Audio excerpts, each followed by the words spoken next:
special meeting. Sanitary, I guess it's a workshop. Special meeting. It looks like everybody is here, so guess we have any 2449s.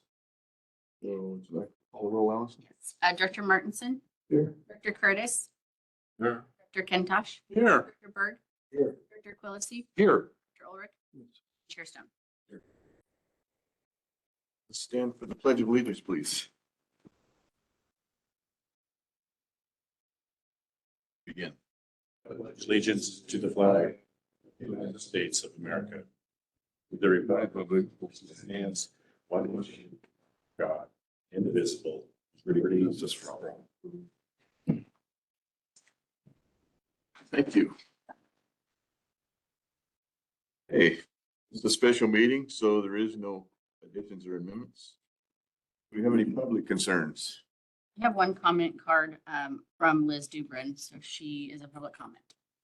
I just wanted to thank Jeff for his 13 years of dedication to Ojai San and for his mentorship over the last 8 years and providing us with room to grow here. Ojai San's really going to miss you, and the county's lucky to have you. So best of luck on your next year. Yay. Thanks for that, Liz. Any other public? Doesn't like we have anybody else on. So, okay, I guess we'll move on to item 6, review of preliminary budget for fiscal year 24-25. Start it.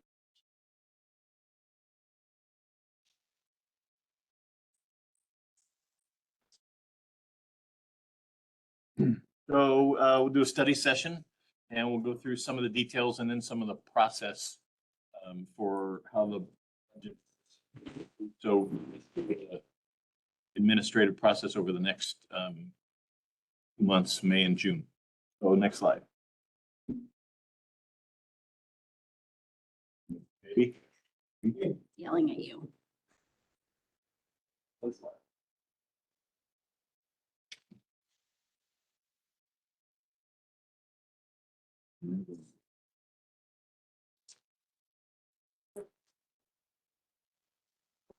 Next slide. It is. So we have 7,638 accounts. So that's how many, in theory, if each property had one lateral, that's how many laterals we have to our system.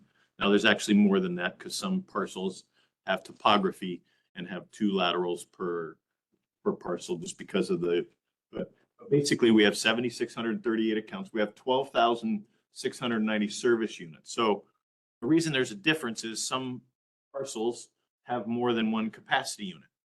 So like the Inn is 250, I think. Pepsi is 450. Various little restaurants are 2s and 3s. Obviously, you can have parcels that have apartments on it that can have 1 lateral and can have 10 apartments. And so why there's a difference of the 7,600 and the 12,600. In rough terms, the plant it's running a little heavier now because of rainwater flow, but during dry season, we were down to 1.5 MGD. The plant is rated for 3 MGD dry weather. So in rough terms, we're running about 50% capacity. People talk about, well, do we have capacity to grow? I mean, in a perfect world, we could have 7,600 more parcels attached to us, and we could sell 12,600 more capacity units. Now, there would be individual pipe capacity problems in certain locations, but in theory, that's plenty of capacity left for future growth. There's 120 miles of pipeline. There's 63 connections per mile. Just from a density perspective, that's about 60% of the same density as other agencies. You go into Ventura or more urban developed areas, and you get a lot more connections per mile. All that really means is we've got more pipe than normal for a district our size. We're very rural and spread out. We're very linear. We start at the plant and we go, up through town rather than sort of being a circular sort of system. Mostly residential and some restaurants, few industrial. How that comes into play is we find that our bugs sort of run out of food at overnight. There's a flow of food, the greases and the oils and the fats and stuff that go down the system actually feed the bacteria. They breathe the air, the dissolved oxygen in the water, they eat the fats, and they consume the pollutants. And so it's sort of this balance. But at night, we find that they're running out of food. This is important as we go into the next phase of treatment under our nutrient reduction program, where we have to feed the bugs overnight. We feed them called Micro C. It's a commercial product. It's like Caro syrup. Feed about 60 gallons a day in the overnight hours to provide the food for the bugs to not cannibalize themselves overnight. Overnight, if the bugs start to starve, they start to eat each other, and we get all kinds of other chemistry problems. And so, you want those bugs eating well and well-balanced meals, and, you give them too much of any one thing at one time and they get out of whack. And so we give them the Micro C. I have this starred at Pepsi because I think it's important to talk about. So the Pepsi plant is really just a bottling plant, Pepsi. They bring in the larger tanks of the Pepsi, they can it, they use the facility as a storage facility and a transit point for Pepsi. Not mixing It's water not- and syrup. It's not mixing water and syrup, and Pepsi really isn't discharging to our system. It's what's called DFA. So DFA is a Dairy Farmers of America, which is a business relationship where at that location, they were bottling the little glass mocha Starbucks bottles. And so they were producing it there. And so they were bringing in the milk and the whey and the products and the coffee, and they were brewing and making the little glass jars that you see in the grocery stores. That plant at one time was providing all of the Starbucks glass bottles west of the Mississippi. And over time, other competitors have come into the market. And so now you get all of the wide range of these mocha latte kinds of drinks from other manufacturers. Well, in January this year, DFA closed operations at that facility. Now, Pepsi still owns the 450 capacity units. When you have capacity units and you're using them, you pay a full capacity charge. You're paying the $58.73 a month per capacity charge. So if everything was running perfectly, they were paying $58.73 times 450. That was their monthly bill. But since they had so many capacity units and they were over 25,000 gallons a day for our code, they pay based on a formula, and it's suspended solids times gallons times all kinds of things, and it comes out to be a loading formula that includes a volume per gallon. And so they would sample, and we would do a BOD and total suspended solids calculation and put it in the formula. That would be their monthly bill. If they went over the gallons, then they paid a surcharge top of the 450 times 58.73. The inn has considered for years to do a volumetric charge, but every time they look at it, they're slightly less than the 25,000 gallons a day, and so they don't fall into that formula category. They don't do testing, they don't do volume calcs, they just pay 250 times the 58.73. Pepsi was over the limit. There were only two facilities that paid by volume. One was Pepsi and the other is Casitas, because they would truck their loads to the plant because they don't have a connection. So the other piece of the DFA puzzle was they were running extra shifts. And so they were discharging more than 25,000 gallons a day. And at sometimes, if they were doing milk drinks versus almond milk drinks, their BOD would change based on what they were producing in their facility. And so we would see that in their BOD suspended solids chemistry, still paid per the formula, but their bill would vary. So we were getting, for years, we were getting $30,000 a month in surcharges on top of that 450 times 5873. We never budgeted for it because we didn't feel it was prudent to budget on a overage. We just felt it was, that could always go away if they just ran per what they legally could do at any time.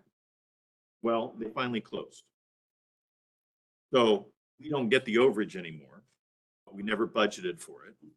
But when you have capacity units and you don't use them, you still pay 75% of the fee because you don't get to go to zero and just hold on to that capacity and keep that capacity in the system and the plant and not pay for it. So per our code, and it's pretty typical in the industry, that if you own capacity charges and you don't use them, you pay 75% of the fee. So instantly with DFA closing, we lose the overage, but we never budgeted for it. But we also lose that 25% because now they're only paying 75% of their bill. 90,000 a year. 90,000 a year. So we've accounted for that in the budget, but we'll see where they go. The capacity units they own are pre-1985 capacity units. They owned them prior to the merging of the district. Our capacity unit price has changed over the years, and the pre-1985 price was $800, now $16,000. So if they wanted to sell back the 450, they could, but they would only get the $800 per capacity unit back. You don't get to buy it at 800, hold it for 20 years, and sell it back to us at 16,000. That's very standard. We've had people buy them and sell them to us over the years, not in that quantity. So they don't get to liquidate 450 times 16 grand. They could liquidate 450 times 800. They could liquidate 100 times 800. That's a great facility because it's already entitled for trucking. It's already entitled for water use. It's already entitled for sewer. I think it'll turn into something. It's a prime location for a craft brewery. It's a prime location for somebody who wants to put in an industrial facility that needs the sewer capacity because it's hard to find around Southern California where you can go and walk in the door to an industrial facility and have all that in place. So they're working out what they're going to do with it. I doubt Pepsi will use it. I wouldn't be surprised over the next 12 months or so that somebody comes in and wants to reuse it as an industrial facility, but some other use. So I've highlighted that because we got to watch that. That's if they liquidate it and say, hey, we're just going to use it as a trucking facility and then lose the 450 times 5873 as well. So that's something to watch going forward in the years to come. So here's the timeline. We're doing our budget study session tonight. On next Monday, we have scheduled a board meeting to approve the budget. By May 3rd, if the board goes ahead with the rate increase as we've proposed, the letter has to go out to all of our accounts that there's a Prop 218. The 7,600. That's the 7,600. Now we send out more than that because, as I talked about, we send them to the site address, but we also send them to the owner address, which can be different. So we send out about 12,000, which seems like a high number, but it's just the way it is. There's a 45-day comment period. If someone wants to protest that rate increase, they have to send in a written notice. They can't just call in and say, I don't like it. They can't send an email in and say, I don't like it. They have to send in a written ballot. And we're sending out those ballots. It's all very legal, the process. It's all very established under Proposition 218 that they have to do it that way. In order to do a rate increase, it's by ordinance, which requires two readings. The first reading to say, hey, we intend to do this. The second reading is we're going to do this. At the second reading, you actually have a public hearing where people can come and make their comments if they want to protest the hearing. So that's on May 28th and then June 17th. After that rate ordinance is voted on and approved, between 6/17 and 7/1, there has to be at least a 7-day published notice in the paper for someone to still protest that approval. And all of that actually has to be in place before 7/1 because that's the start of the new fiscal year, and that rate has to be implemented and past all these hurdles all the way to July 1st. So there's a lot of steps.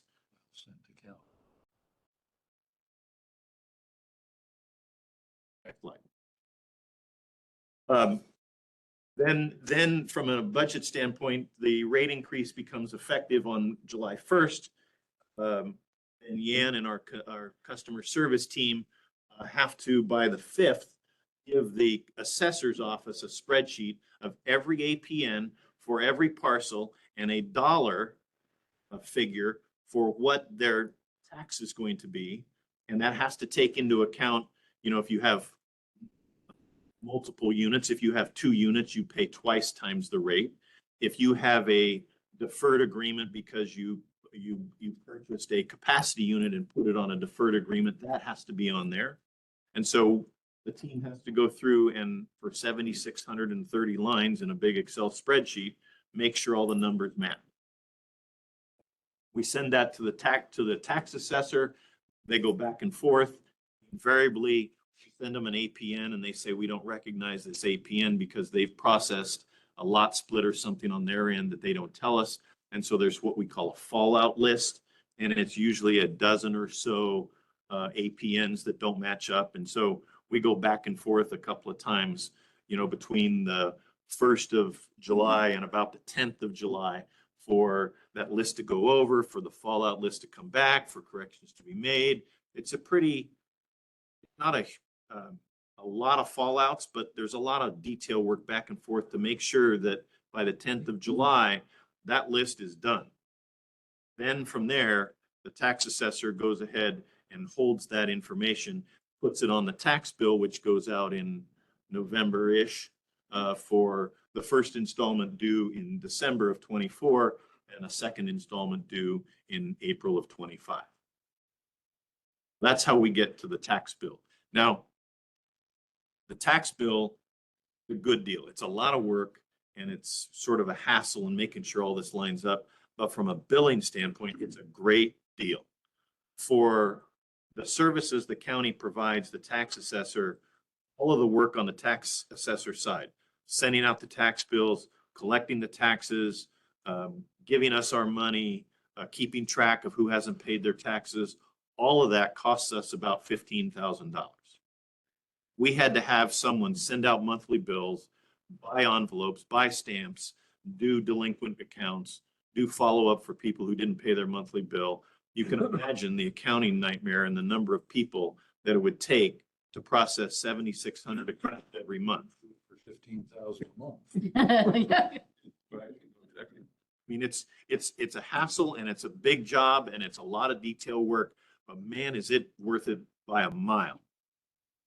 If somebody doesn't pay their taxes, yes, we don't get the money. There's a relatively few number of people who don't pay their taxes, and we know who doesn't, but we don't have to chase them down. County keeps track of them. If they pay the taxes delinquent next year or sometime later, the county's kept track of that parcel, knows they didn't pay their taxes, knows there's a delinquent charge on top of the tax bill. We'll get our money a year from now, plus we'll get the interest and the penalties for that tax bill being paid late.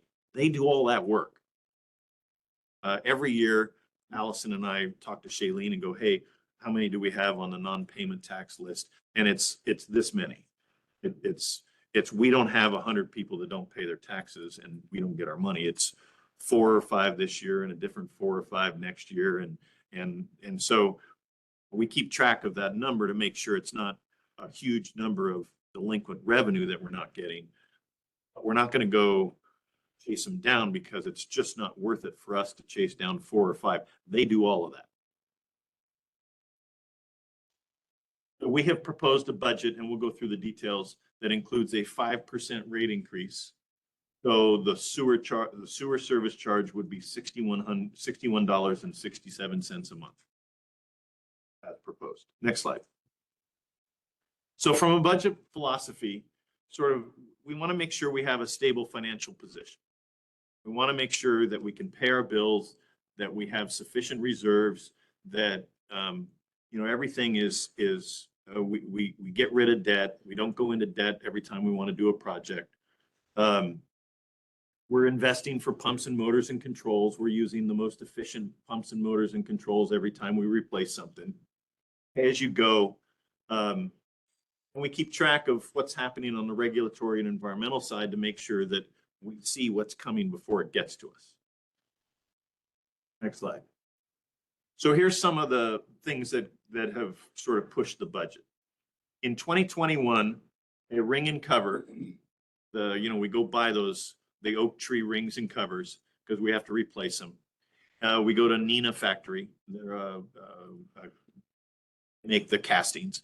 In 2021, that ring and cover cost us $438. That's not including tax and shipping. That's the list price. In 2024, 3 years later, that is $654, a 50% increase on rings and covers.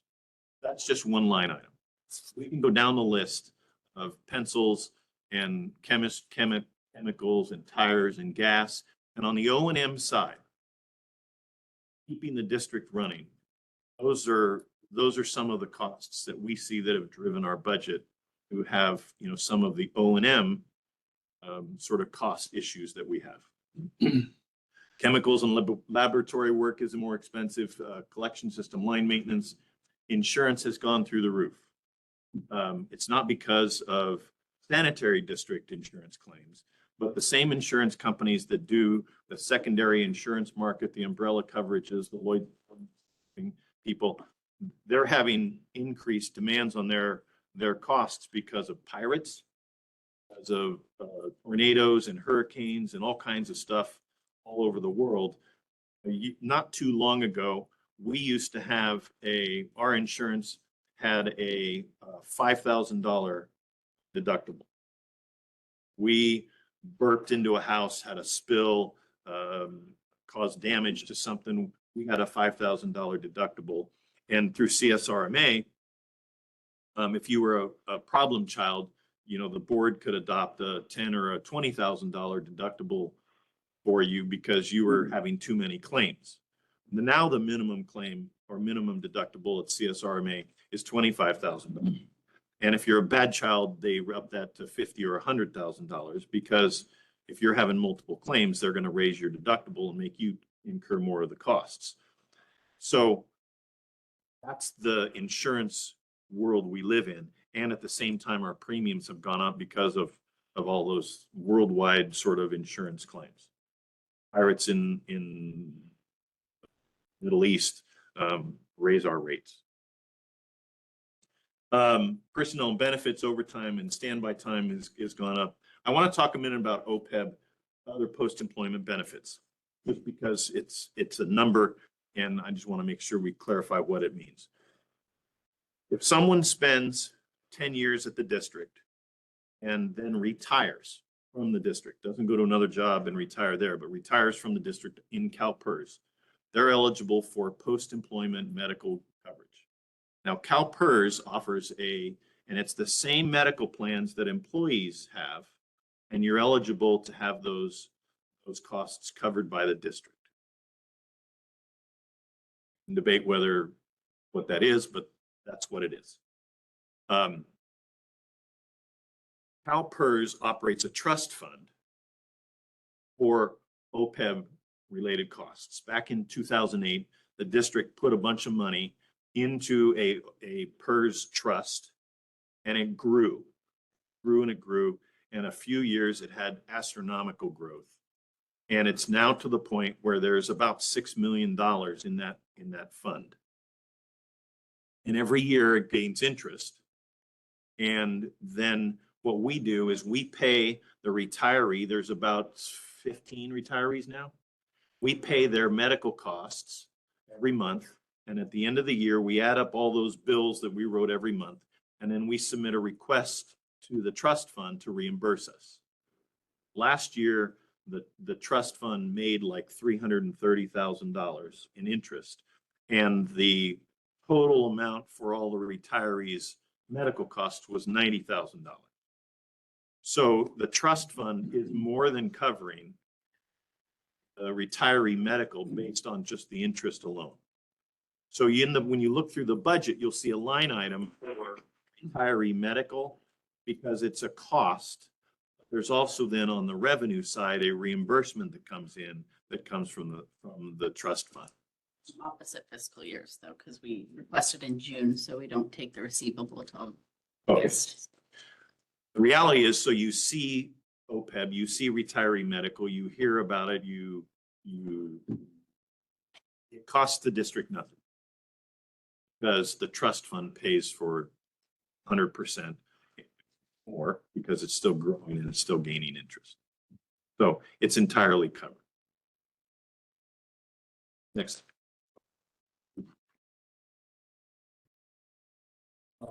You said 15 retirees and 90,000. That's about 500, Yes.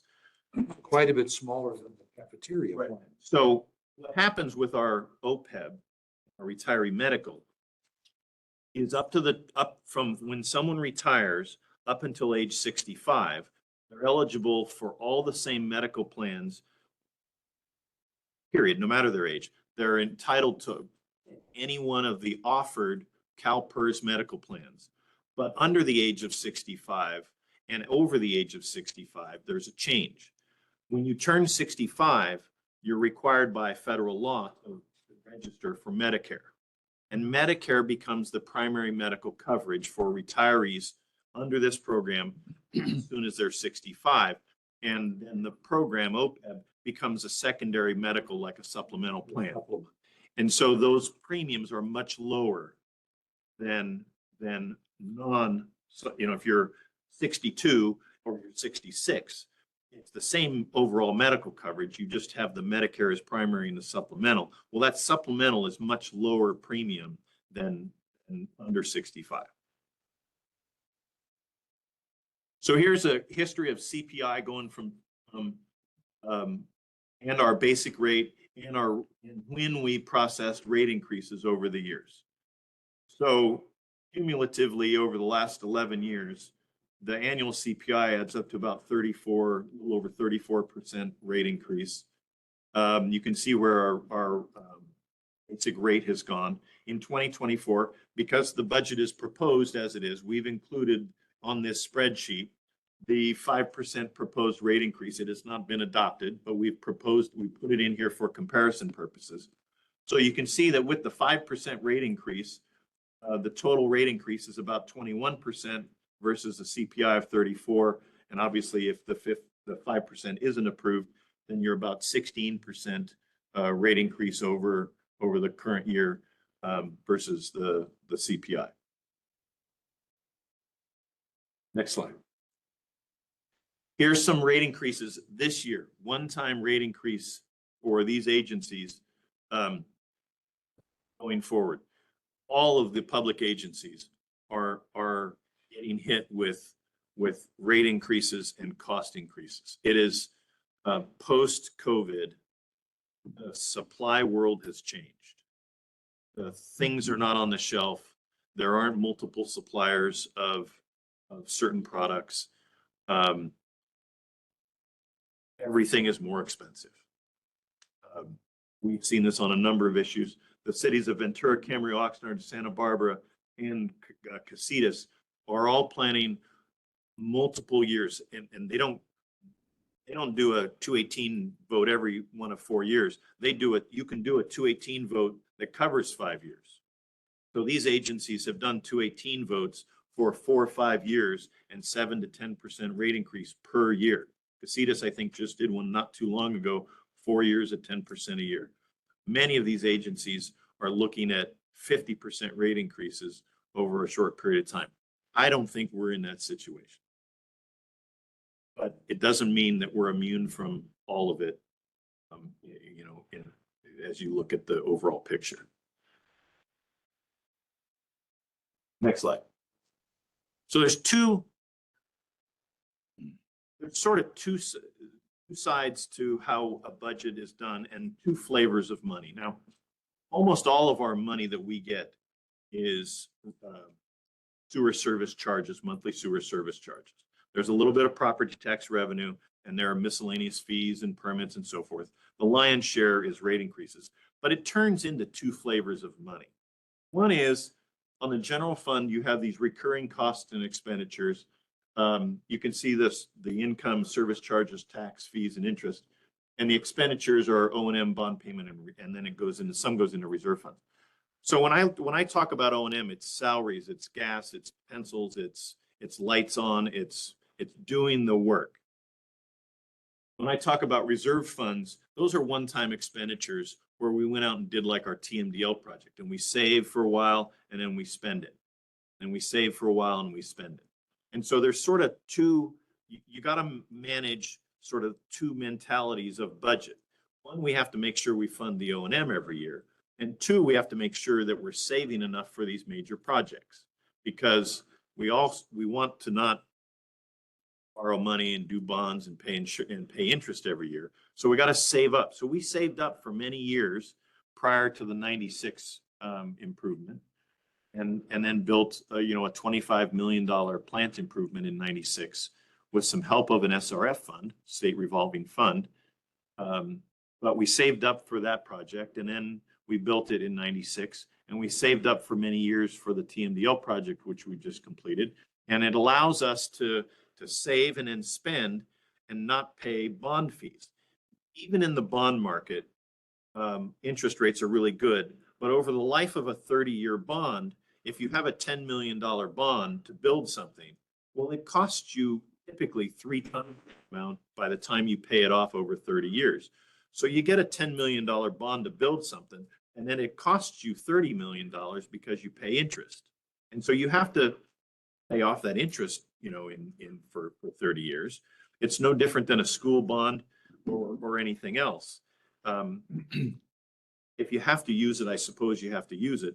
But the board and the district going back decades has tried to say, we don't want to do that. We don't want to charge our ratepayers interest to pay off something when we can save for it and pay cash for it. It's been a philosophy of sort of the district for as long as I've been around. In the reserve funds, you got to save for the projects, but you also got to be able to fund the annual capital projects, the lining projects and so forth. And you got to be able to have some cushion, and we'll talk a little bit later, because emergencies happen. Thomas Fire wasn't too long ago. We've had some flood damage and disasters. So although you would hope that the FEMA disasters are 20 years apart, the reality is they're not. And we'll talk about this a little later, on FEMA money, you got to spend it and then you get reimbursed. You don't get to go to FEMA and say, hey, we had a bad rain. Can you loan me $5 million and then I'll go build my project? They won't do it. So you have to be prepared to have some money in the bank to be able to do your projects, pay your annual costs, and be able to have a rainy day fund for the rainy day. Next slide. In this budget, there's about 8.2 million in O&M. There's a bond debt payment for an old bond that goes back to it was a 1994 project. It was called the Dorfman Project. It's where the district went into downtown Ojai and replaced all the old undersized clay lines with plastic and did a massive upgrade. That was refinanced in 2003, refinanced again in 2007 when we did the Avenue project and rebuilt the Orchard lift station and some of the siphon work, and then was refinanced again in 2016 when we got better bond rates. I think that last bond that partially goes back to 94 and was upgraded a couple of times has 2032 or 35. It's about 8 more years to go. The reserve funds fund our capital projects. In our CIP, we have about $38 million in projects that we're tracking. Some of those are immediate, like replacing, the Techite ACP pipe on Burnham Road that we're going to do this year. And some of those are farther out. So we sort of think about, this long-term capital project. Again, some of the projects we want to fund every year out of our capital improvement program, and others we're going to save for a while because they're going to be larger and we want to save up for them and not have to spend interest money to go get them. Next slide. So here's sort of a comparison. In 21-22, the last year we did a rate increase. From an O&M perspective, the total O&M budget was $6.9 million. That same O&M budget as proposed this year is 8.1. Our costs have increased over the last 3 years with no rate increase, $1.2 million. The 5% rate increase we're proposing brings in $500,000 in revenue, offset some of that 1.2 million. And the current CPI is tracking somewhere in the 3.4 was the February CPI, 4% is the March CPI. So we're expecting over the next 12 months or so that the CPI is going to increase from 24-25 to next budget year, probably somewhere between 3 and 4%. Can you have the comparison between 21 and 22 versus, are those the budget numbers from 21, 22 or the actual? The budget numbers. We spend very, very close to our budget Been about 400,000 a year less. on a $10 million budget. So that's, Offset that 1.2 altogether. well, but the 400,000 that we underspent was that revenue that we no longer get from DFA. It's this year, not last year or the year before. The last 3 years, we've had $400,000 that we put into the savings account. All of that was from DFA. So it wasn't really under budgeted or extra money. It was extra money that we didn't anticipate and that we didn't budget, and we're happy to have. We don't have that anymore. So these are real costs. Well, they're comparisons. So it's not.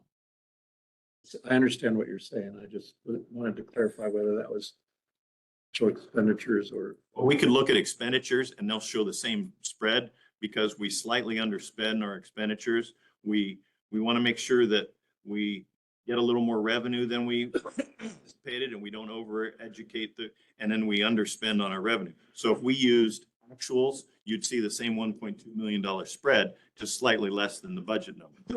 So the costs have gone up 1.2 million in 3 years. That goes back to that ring and cover example. Some costs have gone up 50%, rings and covers. Some of them, That's 17. some of them have gone more. I'm sorry, Yeah, go ahead. I didn't interrupt, which I do a lot. I know, I'm sorry. Why did the treatment plant go up so significantly higher relative to the other categories? We've moved. Notice that it's in this budget too. We've moved some stuff around this year in how we account for it. One of the primary reasons, we used to have a standalone line item for computer equipment. Right. And what we've done is we've moved that into the particular areas of the budget where those things do occur. Rather than having a computer budget over here, we've said there's computers in treatment plant, computers and so by moving that around, we've impacted the treatment plant budget because it's just sort of. The details later, but I get the general idea of what you've done. Okay, next slide. So sort of a high level sort of 30,000 foot look with the proposed rate increase. Our rate increases historically are only 2/3 of CPI over the last 10 years. We've tried to moderate, where we spend money and what we, how efficient we can be. Our rate increases are a fraction of comparable agencies. Some of that is because of the board and the decision over the years to do things, every year rather than deferring maintenance, one of the reasons a lot of these other agencies are doing 50% rate increases is because they haven't done the maintenance that they should have been doing for a lot of years. And so it's catching up to them much harder than it is to us. We need to plan for major projects. Again, we plan very well for the TMDL. We need to be prepared for emergencies. We were able to, in the last year, fund a major capital project of almost $8 million and respond to a FEMA money and still have money in the bank. That's sort of a credit to the financial planning of the district. Going back years, but it pays off. Next slide. So let's talk about sort of new units and new revenue. There's about 473 units. You look at all of those units, all of them have either a very heavy or significant number of units that are affordable units. The only one that sort of has sort of the top two are not full affordable or are very heavy affordable. What has happened with state law and all the housing laws that have gone into place is if you propose a project and if you propose a significant percentage of that project being affordable, you're exempt from a whole bunch of land use restrictions at either the city or the county level. And I'm not a land use guy, I don't want to get into them, but you don't have to, you get a fast lane to approval. And so what we see, or what the agencies are seeing, is projects are being proposed with 25% affordable or 50% affordable, or in the case of the Norway tract affordable, it's 100% affordable in terms of farm worker housing. And so you're exempt from all sorts of normal legislative reviews. It means these projects really have a very high likelihood of getting approved because they're not going to get stopped by the typical traffic this, water this, so forth. They may not be in exactly these numbers. I would expect these units to actually happen. If we have 473 units and they won't all get built in a year, they won't all get built in a couple of years, but over the next couple of few years, I would expect this order of magnitude of units to be approved. Now they're going to pay they're going to pay capacity charges, $16,000 a unit. Even if you're an affordable unit, and Robert's done some review for the district over the last little bit of time, there's nothing in state law that says just because you build an affordable unit, you get to charge half your fees. The 473 units is somewhere on the order of $7 million in capacity charges.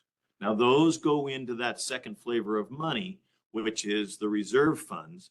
Those don't fund ongoing O&M, pencils and lights and gas and diesel. That $7 million helps mitigate some of the costs of the $38 million CIP. So we have these major projects out there, and those projects help fund those capital projects. And that's typical for many agencies. The capacity charges are one-time capacity charges for new units, whether you're in Oxnard and you have River Park, or you're in Camarillo and you have, Pitts Ranch or Adolfo, Camarillo projects. Those fund the big capital projects. And then each of those 473 units will also pay the $58 per month. And so those 473 units will turn into about $300,000 in O&M money. So next year or the year after, when the budget's put together and you have 400 new units, that's how maybe some of the cost increases in those years can be funded by some of those. Those projects don't solve this year's problem. They don't solve this year's O&M problem. They don't solve building a project now because those haven't been built yet. Typically, those fees are paid at the time they pull a permit, which is usually about the time where the project is approved, the final map's approved, grading begins, something along those lines. I would now expect to see many of those 473 units in the next fiscal year. There might be some sprinkling of 10 or 20 of those. Top two are gonna go because they don't involve state money. So you might get 25. All involve waiting for state funds. So this is a snapshot of what's coming. Now, the good news is the district has the capacity to serve them. So that's not a problem. There's also some septic conversion problems, but those are very dependent on state money, which is in short supply or deficit supply these days. So I wouldn't see much movement on septic conversions for a couple of years, given state budget crisis sorts of things. Next slide. So I want to talk about staffing a little bit because that's an O&M cost. You know, salaries and benefits, you know, are a cost. At the lowest box on the list, we have staff at either an entry level, mid-level, or advanced level, and they're doing the functional tasks. Now, when I say the district has certain obligations that they have to complete on a financial basis, on a functional basis, on a regulatory basis. And so those tasks have to be done by somebody. We have 21 employees authorized per the budget, and there's probably 50 hats. Yes, sir. Of that 21, I'm looking at the staff position description. How many are open? We have 3 positions open right now. We'll get to the next slide and you'll see where they are. As you move up the ladder, there's opportunities for growth in your career, but there's also now some responsibilities and some accountabilities that go with that. The first step up is a supervisor, where you're doing some staff evaluations. Now you're doing some performance improvement plans. You're mentoring staff. You're also doing some simpler or more routine business functions. And you're still doing the stat, you know, everybody still has to do the functional, you know, issues that need to be done. Nobody gets to say, I don't do that anymore. Everybody has to pull the wagon. And so the bottom box is pulling the wagon. The second step up is doing some supervision, but they're also pulling the wagon. The third box up is now you're hiring. Now you're dealing with personnel matters. Now you're doing with higher level business functions, but you're still in help pulling the wagon. The wagon, you know, doesn't pull itself. And then the top, you know, there's an overall, you know, responsibility, but you're still pulling a wagon. And so this is sort of a functional sort of discussion of how things get done. Next slide. So here's sort of a functional and organizational chart that sort of maps out the district and has been talked about in the personnel committee meetings, and sort of I label some things. The yellow boxes are currently filled. The white boxes are boxes that are open to someone who wanted to advance their career or entry-level positions, and they assumed more responsibility. And the blue boxes are the current positions that are open. So we don't anticipate trying to fill all the white boxes, because I don't think the district as a whole needs more people, but there's room to grow for people. Some people in the organization, you know, have some room to grow and will take advantage of those opportunities to grow. Some people will choose to say, you know, I'm happy where I am. We love them where they are. We love the work they do. And they choose not to, you know, advance their career, but they also choose because they may, I don't want to be responsible or accountable for that. And that's not unlike any other business. Some people are happy being, you know, a good, functional, productive worker, and don't want to be a boss and have to deal with, you know, some of those upper tier, you know, functional duties. There's a couple of anomalies here. There's a couple of dashed boxes. I'm not trying to get rid of Rick and Yan. But the reality is those two positions These two guys, they do great work, but they're not going to be with us forever. But from a functional perspective, we're not going to fill those positions based on the needs of the district. Glad they're here. We're glad they have a high level of expertise, but from a functional perspective, we're not going to go fill those positions. Now, IT is much more of a administrative function in most agencies. So IT goes over under administration, and Rick's position as CIP administrator gets blended into the overall ladders and tiers for engineering. And so you have these three functional areas. You have operations, you have engineering and sort of projects, and you have administration. And we have three positions open. We're currently only recruiting for the administrative position. I think we're about ready to close that. It's closed. We're about ready to start interviews. The other two, the team is deciding how to recruit. Probably won't recruit both of them exactly the same time just because it's a lot of work. Probably will stagger them, as appropriate. But this is sort of how we do our, the previous slide talks about the functional areas, and this slide talks about where everybody is. And blue box is the other The right hand, 3 or 4. yes. So that's one of the pieces of the equation. We're required, there's state law that classifies plants, treatment plants, by class 1, 2, 3, 4, 5, based on their process. Are they primary only? Are they biofiltration? Are they activated sludge? Are they over 10 million gallons a day? Are they over 20 million gallons a day? We're a class 4 plant. Per state law, required to have a minimum grade level of CPO, and a CPO is a operator in charge. I'm sorry, a chief plant operator. We're required by law to have a chief plant operator. That is not me. I don't hold certification to be a CPO. Bradshaw is our CPO because he holds a grade 4 certification. You're a 5 now? I've been a 5. You don't tell me. Requires a 4, right? You don't tell me these things. All it requires a 4, so yeah. We used to have 2 when Ron and Bradshaw were both here. We now have 1, grade 4 or above. That's Bradshaw. There's a certain, when you talk about the district and the functional needs of the district, there's a requirement, I think, from a good management, best management practices, to have redundancy and cross-training on every task we have. That way, if someone goes on vacation, if someone's out sick, if someone decides to leave, whatever the situation is, the district's functions can continue, whether or not the person is here. I think we need a grade 4, a field position to have 2 grade 4s or above.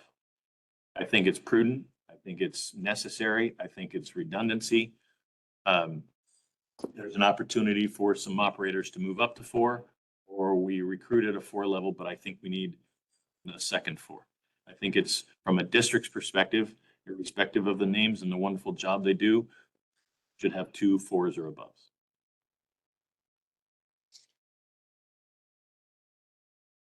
Next slide.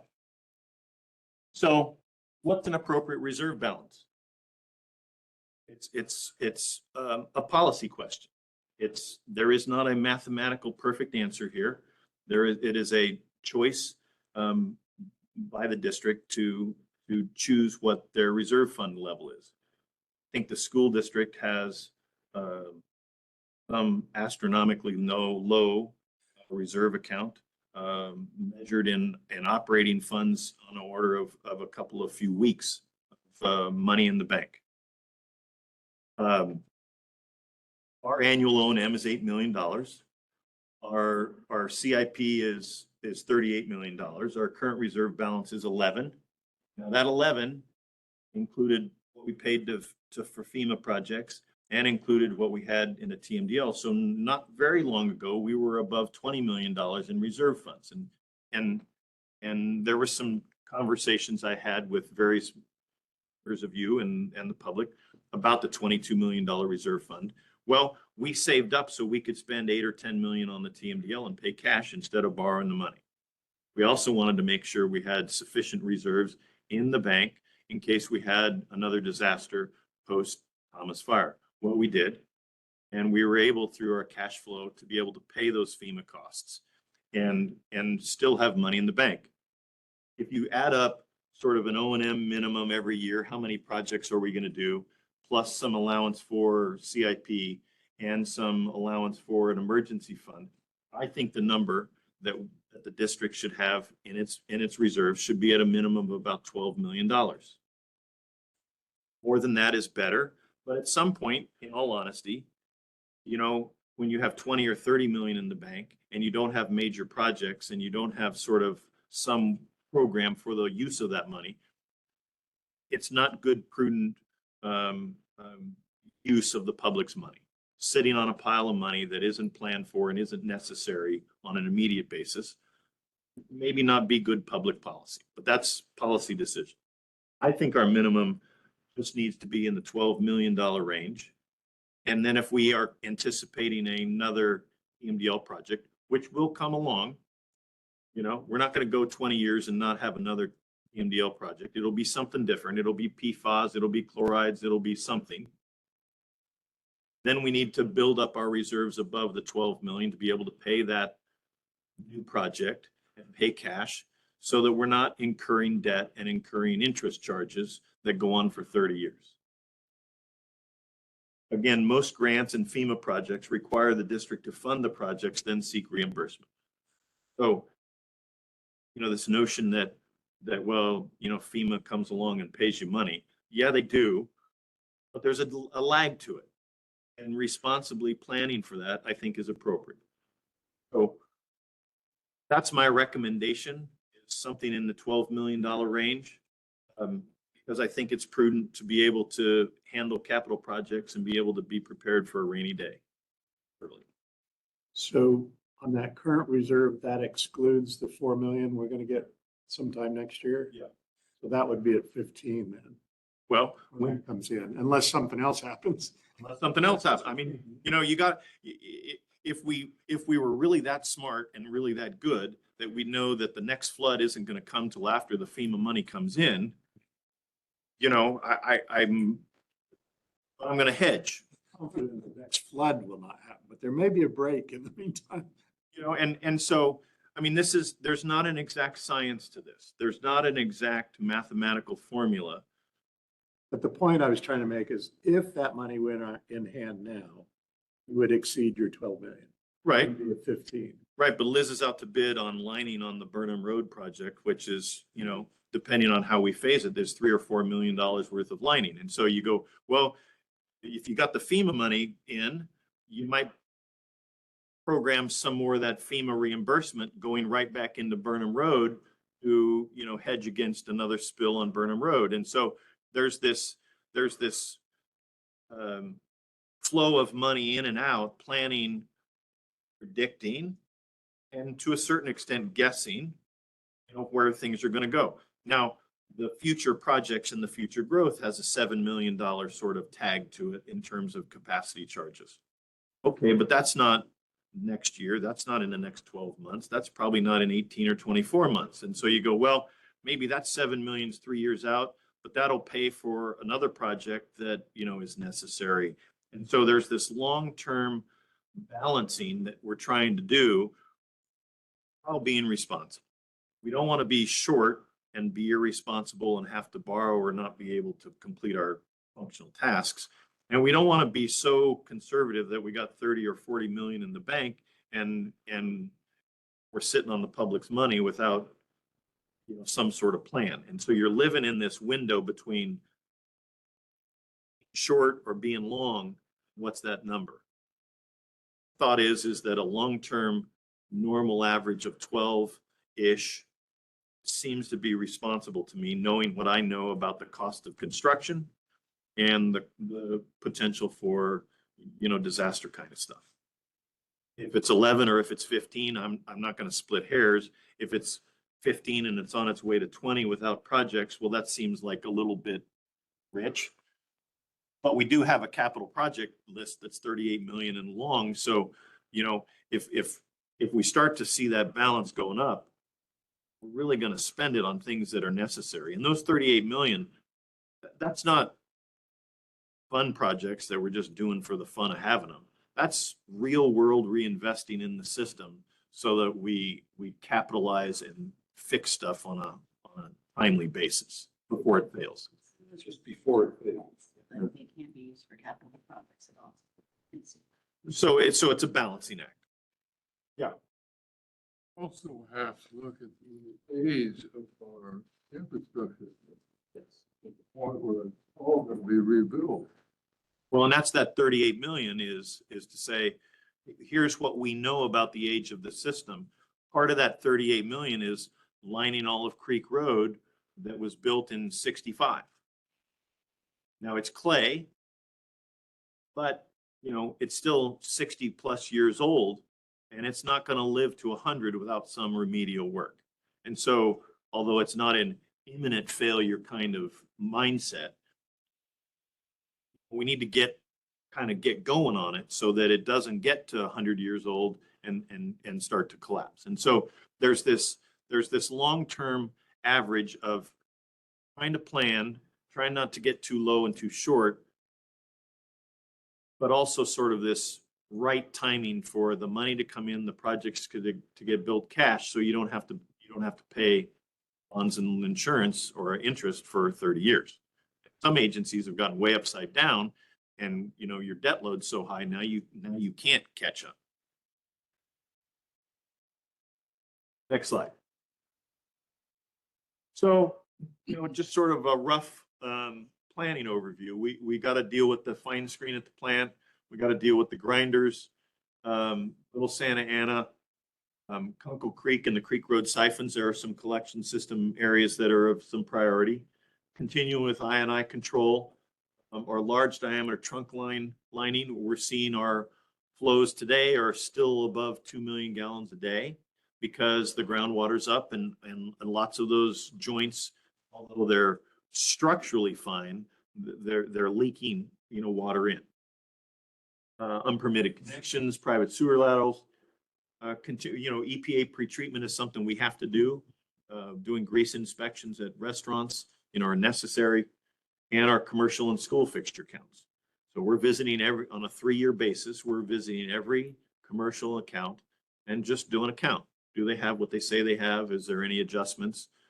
It's just a process, and it takes time, and it consumes staff and resources. Next slide.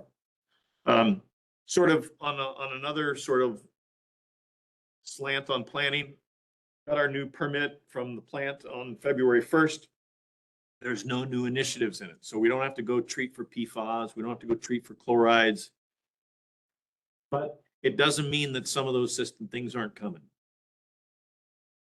Does that 5-year permit mean that PFAS isn't going to happen until 29?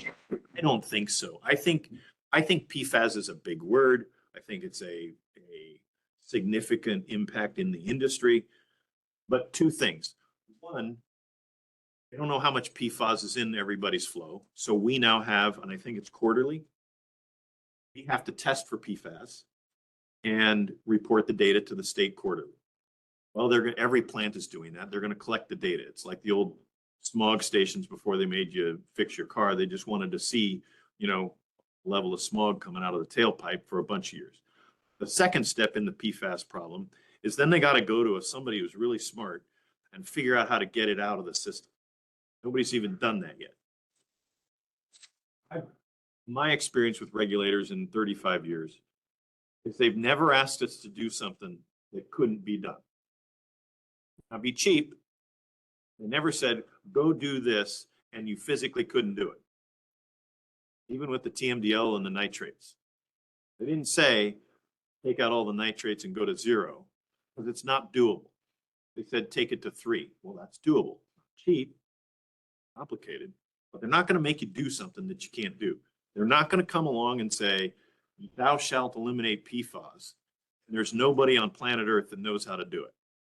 So that what typically they do is they go do this testing for a bunch of years, and then they go find some super smart research scientist at Stanford or Purdue or wherever they go and say, figure out how to get PFAS out of the system. Years ago, there was a problem with perchlorate. perchlorate is an additive for rocket fuel, where it's a chlorinated hydrocarbon where you have a bunch of oxygen. And so you put it in the rocket fuel, and when you light it off, you get all this extra oxygen, and the missile burns really hot. And in the 60s, it was a great product. In the 70s, and they just burned it everywhere. And it got into the groundwater. And what happens is when you drink water that has perchlorate in it, it bonds to the red blood cells in your blood and doesn't allow oxygen to bond to the red blood cells. And so it's called blue baby syndrome. So elderly people and babies that drank water that had perchlorate in it were essentially starving for oxygen because the perchlorate was absorbed onto their red blood cells. Well, they went to somebody super smart and they said, how do you get perchlorate out? And they studied it for a while and they figured it out. So you pump water out of the ground with a well, it goes right into a shipping container of a perchlorate filter, and then the water comes out clean. Well, they figured that out. They haven't figured that out for PFAS or a bunch of other stuff yet. They will. I envision a plant like ours that will someday have a series of shipping containers that after the water's gone through the system and gotten treated, it'll go through this one for PFAS, and it'll go through that one for chloride, and it'll go for that one for something else. And that's what I see happening in our industry. But nobody's figured that out yet. So they're not going to make us take PFAS out until they figure out what's a bad level and how do you get it out of the water. I don't know that yet. Some super smart guy will figure it out. They will. Local adjacent river flow. We got to watch the river. You know, I mean, it's a moving animal. We gotta watch the long-term biosolids handling and compost. There's continuing discussion about air quality. It's not locally, it's not pinching us yet, but it's not something that's gonna, maybe change. Outgassing from the drying beds? Yes. Long-term vehicle emissions, everybody's all on the, hey, every truck's gonna be electric. Well, you know what? Freightliner and Peterbilt and Caterpillar, they don't build GapVax trucks that have batteries yet. They don't even build them. So it's kind of hard to force us to go to battery powered trucks when you can't even buy a battery powered truck. But doesn't mean it won't happen. Water lawsuit issues on the river. So when you drive down to the plant, you're driving the road going south into the plant. You go through the drying beds, and then there's a little bridge and a little creek, and then there's the plant. That creek is Weldon Creek. Goes up into the hills. If you were a long-term person, you remember the fight over Weldon Dump. Well, that's where it was going to be. That's Weldon Creek. That's the dividing line between Reach 2, which is south, and Reach 3, which is above. There's no wells in Reach 2. All the wells and all the extraction from the river and causing the water lawsuit is in Reaches 3 and 4 going upstream. So Reach 2 plant, the discharge from the plant in Reach 2 aren't subject to the water lawsuit. Great for us. We don't take water out anyway, but we don't have to get involved in the lawsuit because we're in Reach 2. So go fight in Reach 3 or 4. Keep us out of it. But doesn't mean we need to keep our eyeball on it. And then, septic conversion things going on. It's continuing to gurgle at the regional board. Haven't heard anything recently on it, but at some point it's going to be an issue. There are 4 agencies. There's us, there's the state regional board, there's the county and the city. Nobody is pushing the septic conversion. Nobody has the money. Nobody has the political will to force it. We have zero ability regulatory to force it, but none of the 4 agency groups are really now fighting for it. Well, as long as there's 4 agencies and nobody really wants to push it, nothing's going to happen. But at some point, 1 or 2 of those agencies may do something, and it may come forward, but something to watch. Next slide. Questions? That the whole budget presentation? That's the budget presentation. We're not gonna go through all of this and that to the data tables. We you can go through them on a line by line basis. We do a budget. We don't just take last year's, multiply by 3%. Yeah.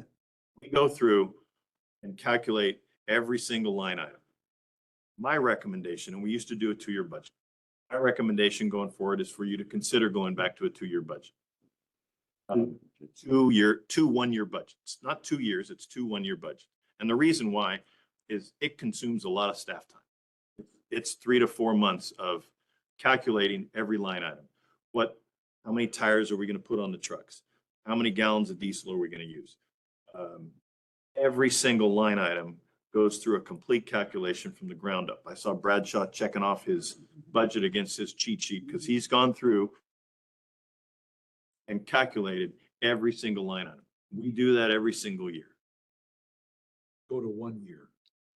Several years ago, I remember the 2-year budgets. Yeah. They've been here 6 years. we went to them in COVID, and there was some legitimate concern about what's going to happen with CPI in the second of the 2 1-year budgets. And you plan for 3% and then it's 8, or you plan for 3% and it's 0. What do you do? And I understand that you're sort of guessing or overcompensating for an unknown. But if you put in, an adjustment for the second 1-year budget, and then the economy or costs don't rise, well, in theory, you're ahead of the game. Well, then the next 2-year budget, you don't maybe have to be as aggressive with your costs as you would if it went up. If you estimated for 3 and it's at 8, there's always the opportunity to do a mid-year budget adjustment. And so you have some tools as a board to not just wildly guess in the future and not be able to adjust. It would be worth a conversation to do that because of the staff time it takes to do all the work. And if you wanted to do a multi-year rate increase, you could.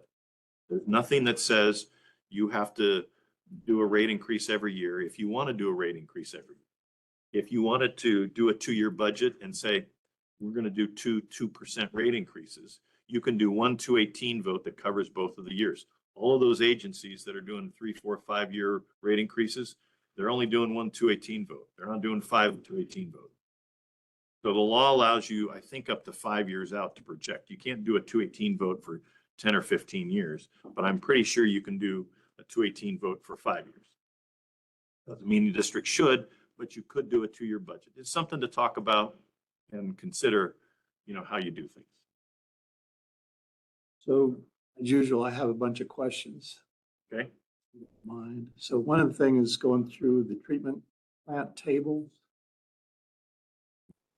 One, the column headings are wrong, but that's not a big deal. But on wages, it went from 916,000 to 1,057,000. Why that big increase on the treatment plant?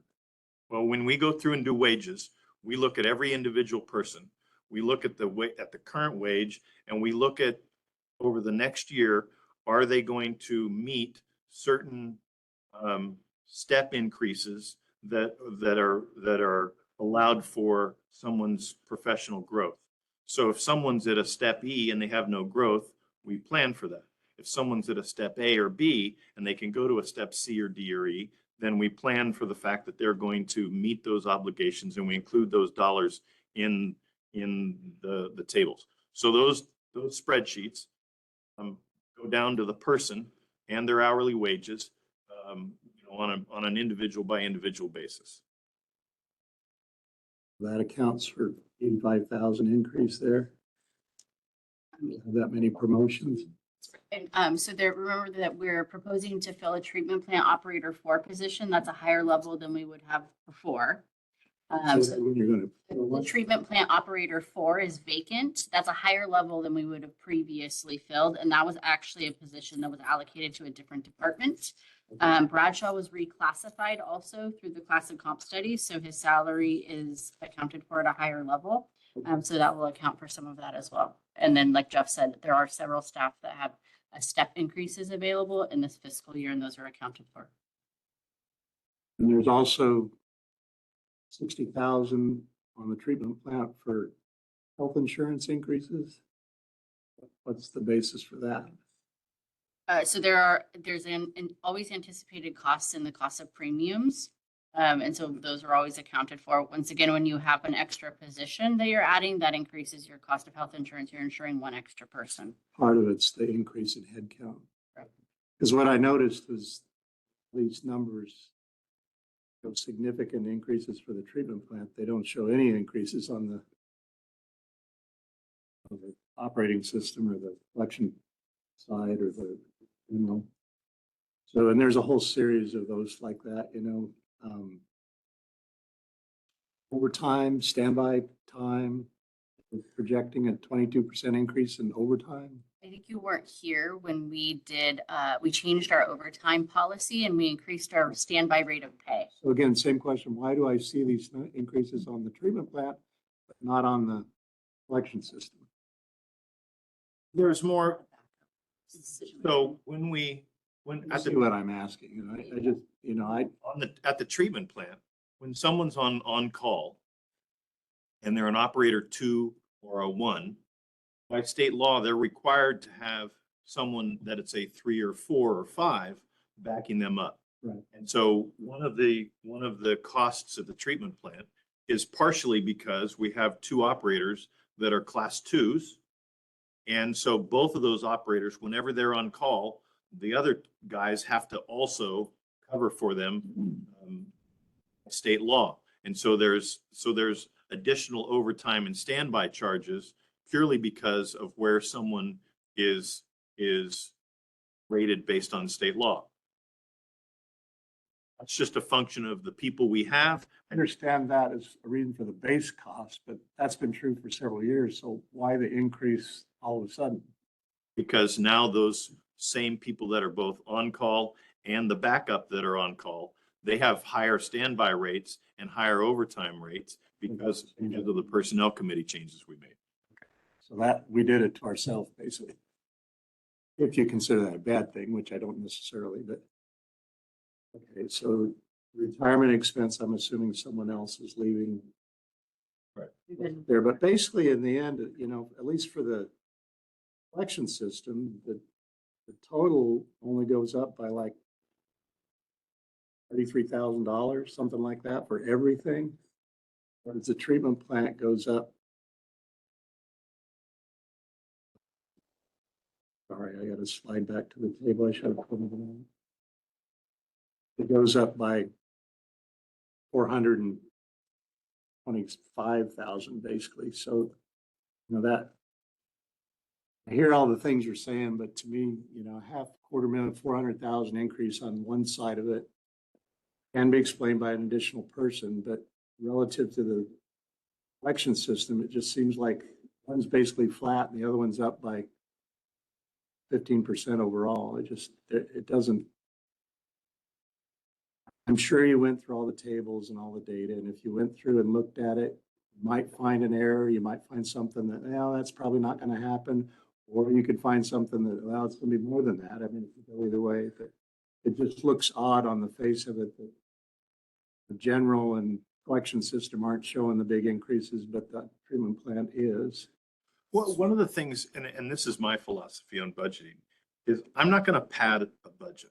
I'm not gonna take a line item and say, hey, we think it's gonna go up 1,000. I'm gonna make it go up 2,000 because if there's something extra that comes along, I just want to be able to pay for it. I don't believe in that. I'm a firm believer that we budget what we need, we go through everything and we calculate it and we say, here's what we need. And if something happens, something comes along, we have an honest conversation and say, we need this to be added to it for this reason. Because as soon as you start sort of overfilling a little bucket here or a little bucket there, you know, those buckets add up over time. Mm-hmm. And they skew the overall perception of budgeting and expenditures and sort of public policy. It would be, and I know agencies that do this. I know agencies that just juice it and then at the end of the year, they go spend it because they got it and because they don't want to have to fight through the politics of asking for more. I'm not that way. And I think our team here is the same mindset. If we need something, we're going to say it up front. And then we're gonna live with it. And if something happens, we'll be happy to come back and say, here's an honest conversation. We budgeted one set of tires, but we hit a curb and we blew it out. We need a second set of tires. I think it's more appropriate. I think our team does too, that we have the professional stature to say, here's what it is. And if we need something, we come back and say, here's what changed and here's where we need to go. I think in the end, you'll have a more honest, fair conversation doing it that way than filling these little buckets everywhere and taking this to match that. Well, I understand. Sleep better at night knowing saying, here's what it is. Let's go live with it.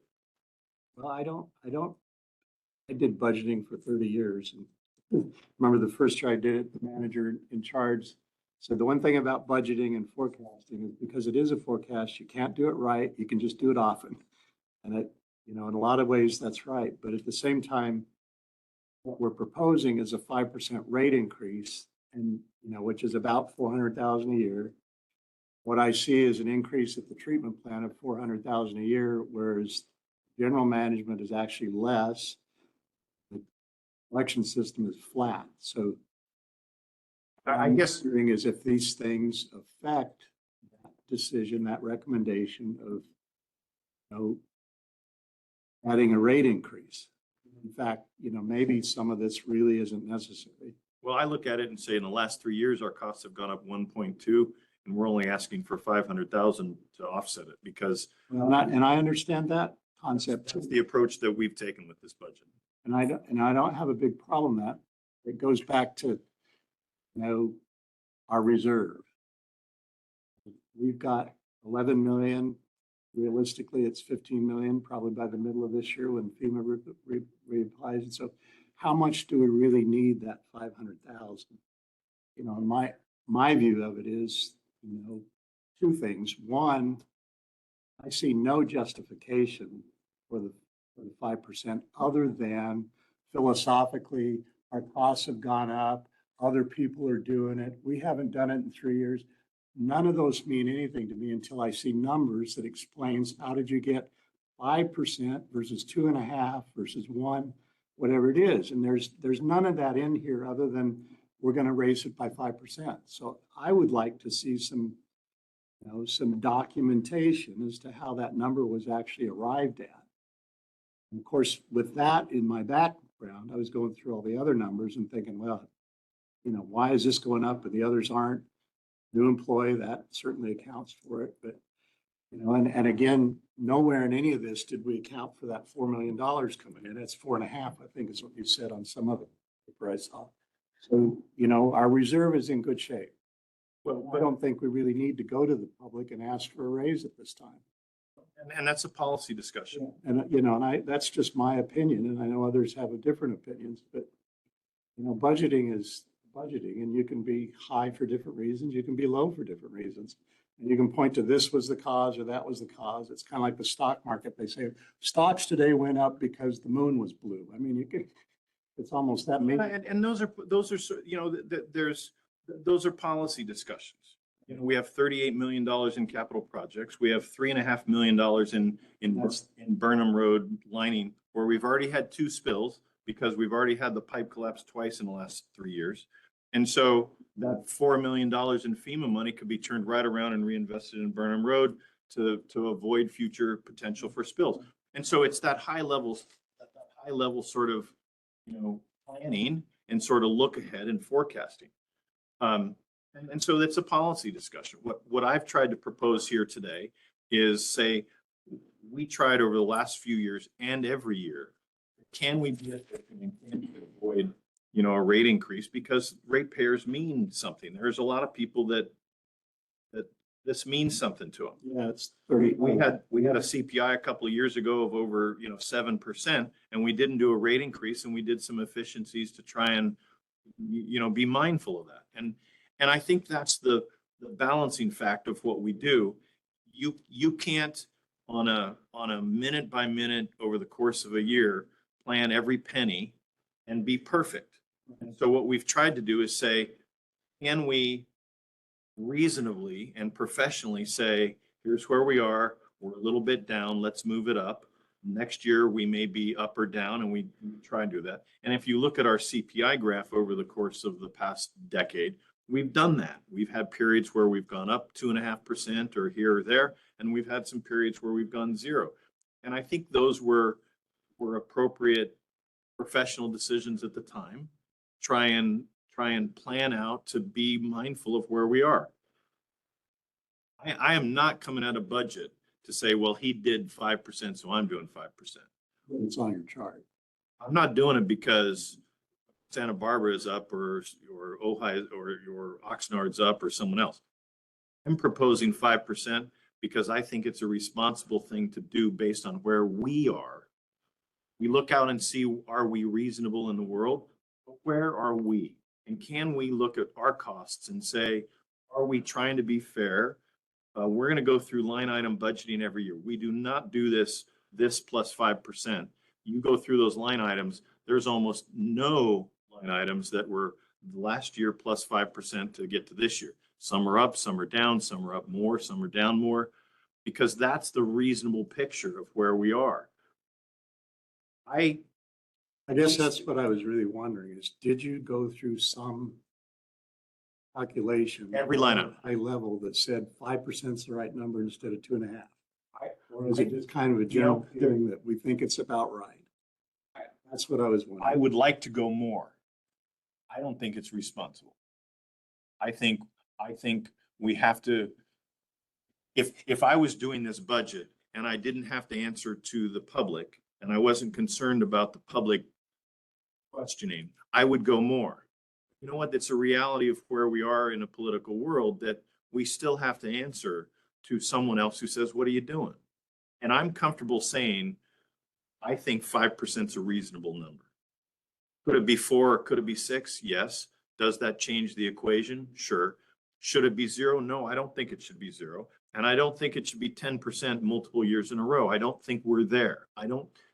The board, the district, going back decades, has not been overspend, pad the equation,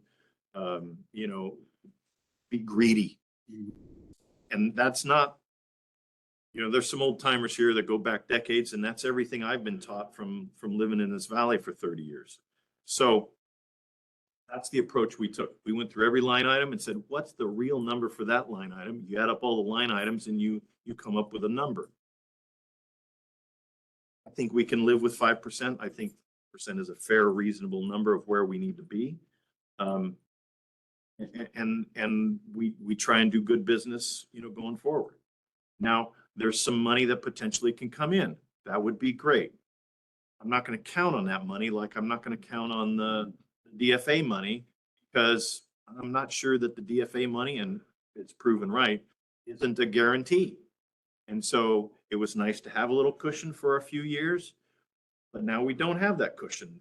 DFA's overages was a cushion for us. Now they're not there. The same sort of thing happens on all these line items. I think the fair number is 5%. That's what I'm recommending, but it is a board policy decision. What you all want to do. You can make a motion and say, we adopt 4, we adopt 6. That's the number. And we adjust the budget that comes back to you on Monday night for approval based on that recommendation. Our professional recommendation, my professional recommendation, is the 5%. And so the way I look at these increases, it's 5%, which is a little over 400,000 a year. So over 3 years, it's kind of our history of when we raise it again. It's $1.2 million. So that goes back to your 12 million versus where I think we are, which is 14 million. And so again, do we really need that extra $1 million? In the short term, I would say, no, we don't need it. But as you point out in your slides, is you've got $38 million of projects out there. And we've only got, even in my counting, we've only got 14 million to cover it. Well, and we only, what rate, what rate do you build up so that you've got the money when you need it?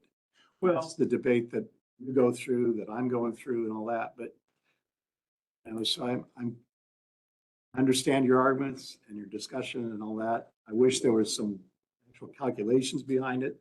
Not, but so I'm just going with I'm going with the neighbor down the street that to finance her house. He has no income whatsoever other than retirement accounts. And, you know, nobody's paying her healthcare costs like we do our guys. So, you know, nobody's giving her a raise. And so, you know, I say, when I go to that person and say, we're going to raise it by 5%. Well, why are you doing that? Oh, we just think it's the right thing to do. It doesn't go well. I understand it, and I get the same questions. I live here. You do, that's right. You know, everybody lives here. So I understand that. The professional position we find ourselves in as managers and people that work here at the district is we have to look at the infrastructure and say, what's it going to take to make sure that infrastructure is going to work every day for the next year and be in a position to work in 5 years and 10 years and 15 years? And what's the reinvestment that it's going to take to make sure that it's going to work? And certain areas of our system are in really good shape, and I'm not concerned about. Other areas of our system, I kind of go professionally, we need to keep one eyeball on that.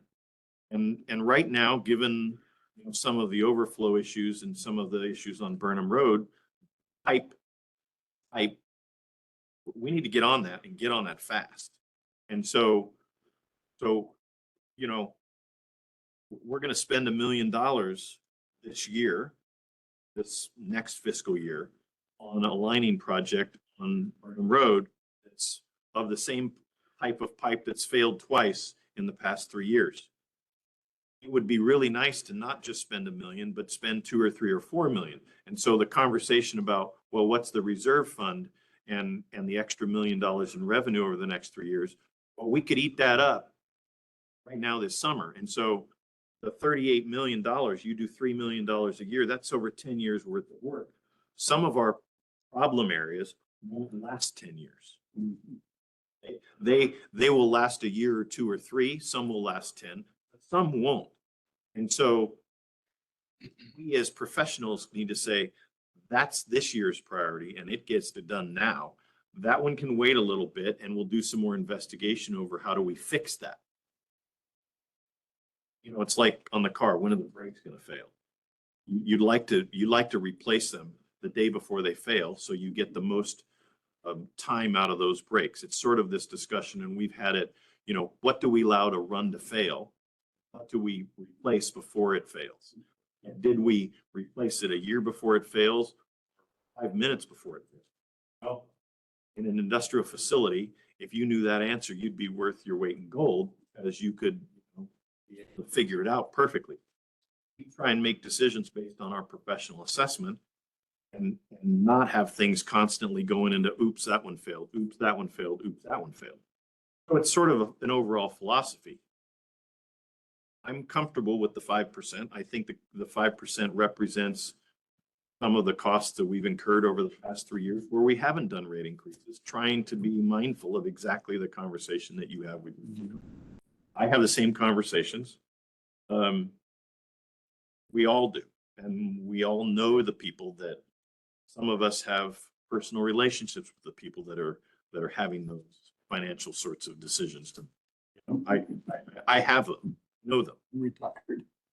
So this is a very fair and appropriate dialogue to have as members of the elected public that you all are, and we all are, trying to make sure we're responsible to the people that are paying for this service. Well, I'm tempted to make a motion to set it at 2.5, just as a compromise, but from my position versus your compromised position, because you'd rather have more, but I'm not sure anybody would second that. So I'd like to hear some discussion among the other board members. To make this clear, for average ratepayer, this is basically $36 a year. It's about what it would cost. While extending empathy to your neighbor. They're going to be eaten up by a lot of other more urgent costs, and the difference between $17 and $35 annually. starting with insurance. Might drive them right out of their home. And there's nothing that we can do about that in here. Although we could contribute an additional $17 towards it. Just to make it into a, something at least that I can get my head around. Well, that was the number I came up with too, is $35 for what it costs, which, you know, to me, that's not a huge deal, but when you add up the fact that Fire average is going up. Fire insurance is going up 350% for a lot of folks. Mine went from 1,500 to 8,000. So there we go. That's And those kind of costs make you leave the state. And so probably a lot more the, urgently than a 5% increase in your sewer bill. it's the camel and it's stick, you know? So anyway, like I said, I'd like to hear some more discussion because I'm clearly not in favor of it. I don't know what's the right number. The board likes the 5%, great.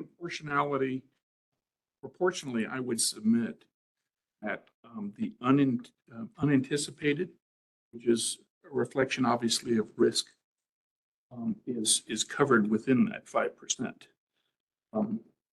The unanticipated in this current climate condition, because that was in great part why we had failures, is not something you can simply say, well, it was dry last year, or it didn't burn last year, or anything. So the reality of the situation is, once again, for $17 a year, I would submit that's prudent and sort of minimal. And I'm not I'm like everyone else here. I'm going to go home and my sweetheart is going to say, "You voted for what?" Okay. Mine got so upset. She said she might run for the board. So. That's how we get, what's the expression when you have all sorts of different interests and all sorts of different folks? The other thing Participating, I mean. the other thing I wanted to bring up, you know, I was looking at some of the interest incomes and all that, and, you know, we're getting a pathetic return on our investment right now. It seems to me, I haven't looked at it in detail, but, you know, CD rates are 5%.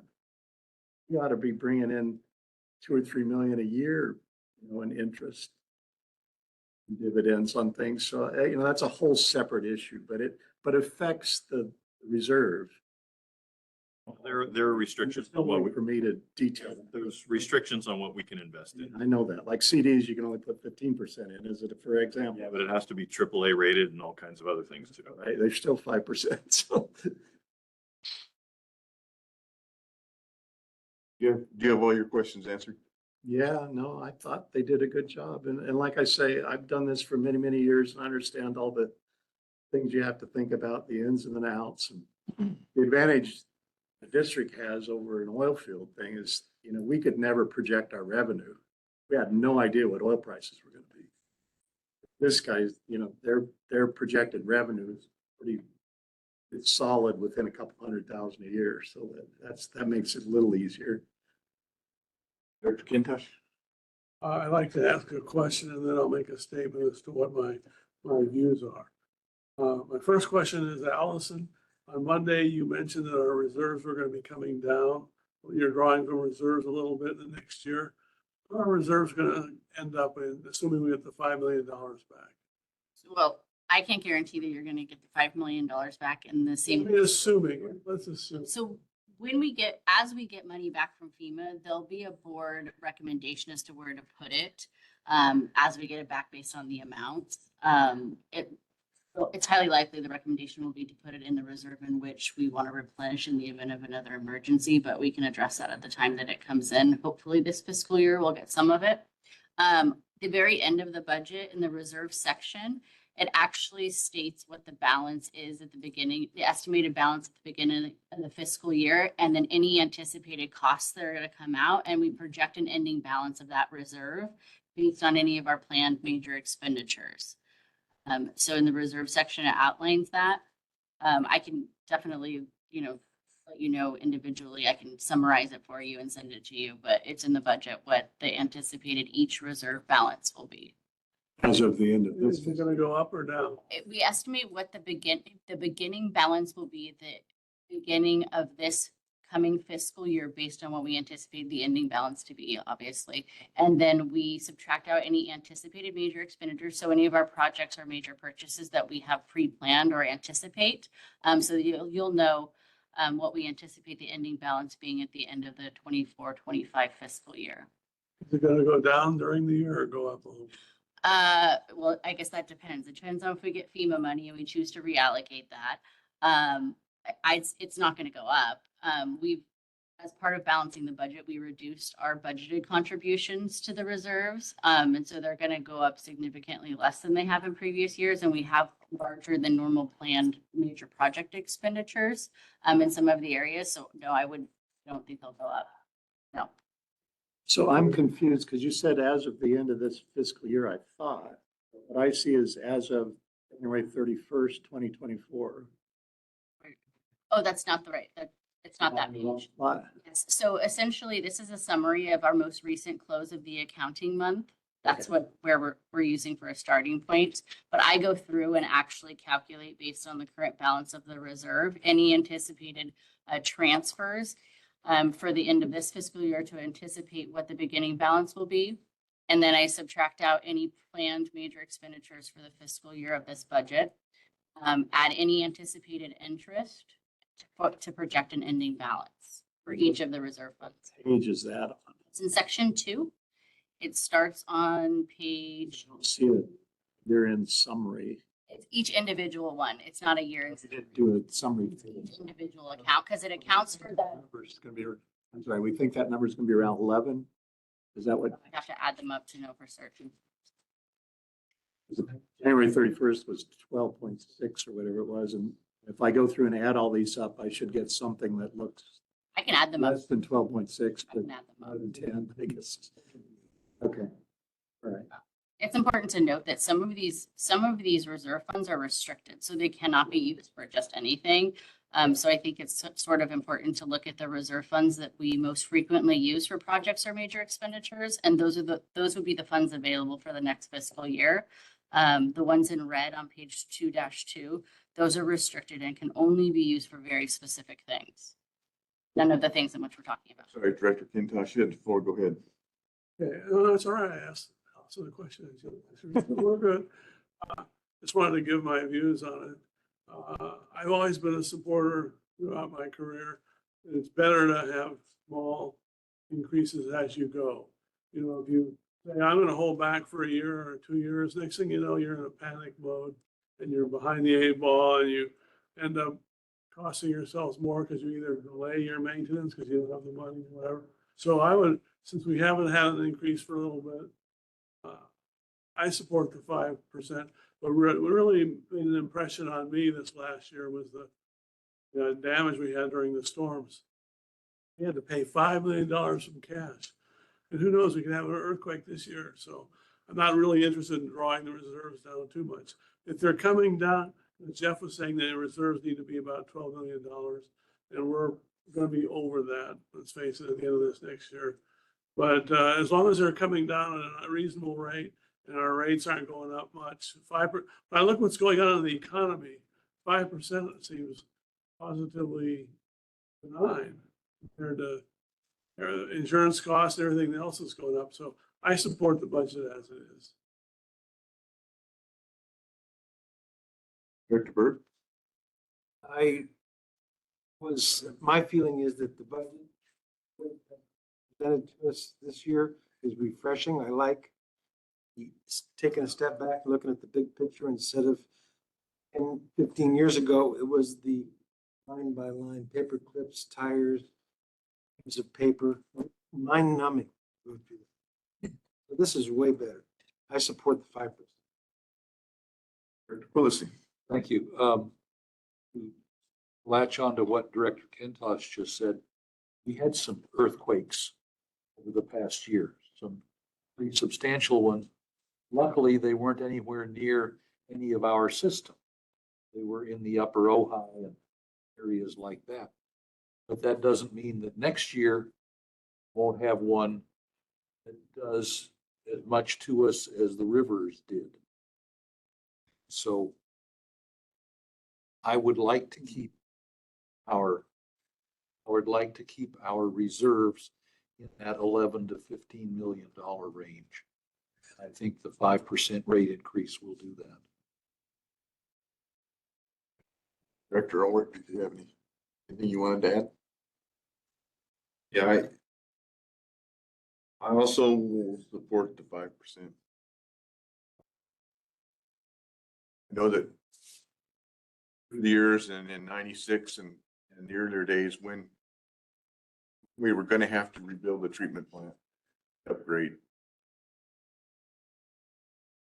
We had some pretty deep conversations about whether to go ahead and hit everybody with 10% and done, or go % a year and ratchet up until you get to your savings that you need. It's a tough pill to swallow anytime anybody has to pay more for something, but having to pay more for everything, and it's trickled down. We pay more for materials and labor and healthcare costs. Something I think that we have to expect. I know it's tough to tell the lady that's right on the ragged edge, or the little old man next door that's on the ragged edge of not making it, but that's a decision, and that everybody has to make in their life. At some point, you have to decide to come to a point where you can't afford this anymore. That may be the point some of us have come to. Curtis, we haven't heard from you. Well, I haven't said very much. I have a question.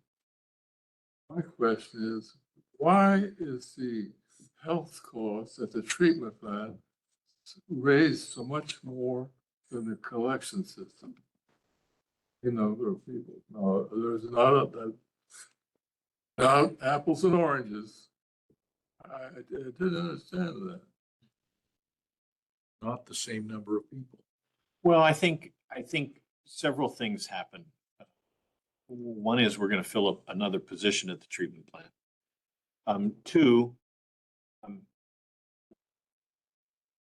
also have to look at where someone is in their career and whether or not they're covering more people and what their individual.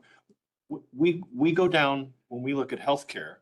We don't just say, let's raise it. We look at each employee and say, are they getting married? Are they going to have a kid this year? Where are they in their plan? Are they going to change their plan? All of those things that are personal and private go into the calculation of, well, those have a trickle down effect in dollars. I understand exactly what you're saying. That's what I was thinking. All the boys at the treatment plant are married. Ones in the collection system are single. You know, I'm telling you, Saying apples and oranges. well, Jack and everybody, we're small enough that when we do look at benefits, we look at each person's benefits. We don't just say, global, here's what's happening. In a big organization, you don't do person by person benefits. And so you have to do some factors. We look at every person, what plan they're on, what's their premium, are they married? Do they have a married and spouse coverage? Do they have a married spouse, child? I mean, it is that detailed where we come up with those numbers. There is a piece of paper for how many tires we're going to buy, and Allison looks at each individual person's wages, their benefits, their plan. I mean, we do that level of detail every single year, and it's part of the reason it takes 3 months to put the budget together, because we're looking at it that close, and so we could sit down and look at the numbers, and I can tell you that there's somebody's name and a dollar figure list on a piece of paper, and it's some people, some of our staff and managers do it in the computer and do it on an Excel file. Other people hand write it out on a yellow legal pad and add it up. And those cheat sheet notes become the numbers. Yeah, I understand, because there's different rates for different classes. And that makes a big difference. Right. The difference was so great. I had to ask the question. I couldn't figure that out. Anyway, and I support the 5%. So there's not a motion tonight. This is not approving of a budget. This is a study session. Based on the comments that you've gotten tonight, sort of some typographical changes and tweaks of things. But the numbers will come back before you next Monday night at a board meeting to actually approve the budget. And then we start down that date sequence ladder of heading towards a June 17th 218 hearing, and all of the letters and all of the ballots and all of the notices and the newspaper notices and all of that will happen. So we'll go ahead and start that all rolling down that budget process timeline that is very statutory. That's a legal process. And so what will come back before you is actual emotion. Approve the budget Monday night, the 29th. Policy has one final question. One final question. You were talking about the 2016 bond refinancing. Said it would have another 6 or 8 years. I thought 37. 2037. Okay. I was thinking it was 2032. Okay. If I go to page 2.4 -4, 2016 refunding bond issue, says, oh, it created $8.5 million debt. Okay. And so 3 million of that is already paid off. So the other 5.5 will happen over the next 13 years. Yes. Yes. And then Are we're, those callable bonds? no. No, they are municipal bonds. They have a set term and a set interest rate. They're not callable. We have, I don't remember the interest rate. We have a very favorable interest rate. Given today's equity markets, I don't see us refinancing those again, especially because you refinance them, you extend the term. Sure.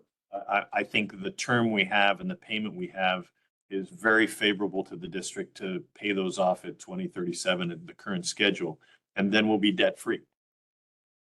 And You can't call them anyway, so. and you can't call them anyways. And so, then the board and the district have a lot more choices and flexibility financially to look into the future and decide what to do with bond financing and so forth. And there's nothing to say that past experience mandates future experience, but paying cash and being debt free is a good thing for the ratepayers because we're not paying interest. It's 400,000 a year, that kind of a fixed plug in the expenditures. Yeah. So I don't have a question, just a comment. Again, the only thing in this budget document about the increase in proposed rates is one step statement, 5% increase in proposed rates. If it's possible, any kind of words around why we're doing it, how we arrived at the 5% versus some other number, I would appreciate it. Obviously don't have to do it just because I would like to see it, but If we I know in my world, this would have gone right out the door. No, they'd been, bring it back when you're done. Yeah, and this is typical of municipal financing, but if we can add a statement in the income, we'll do it. Some reason as to why it. Do that. Okay. We'll go, so no motion. I'll come back before you as the budget as is with a couple of minor typo tweaks. Thank you. Now we'll move into closed session. Item 7 and 8 will be conference with legal counsel for anticipated litigation, government code section 54956.9D, one case. And closed session, public employee appointment, government code 4957, general legal. Before you I'll have make 7. the changes there, Dennis McNulty is a partner with A to Z. He should be on the second closed session. I'll put him in the lobby and then You put him in the lobby and he'll bring him back, right?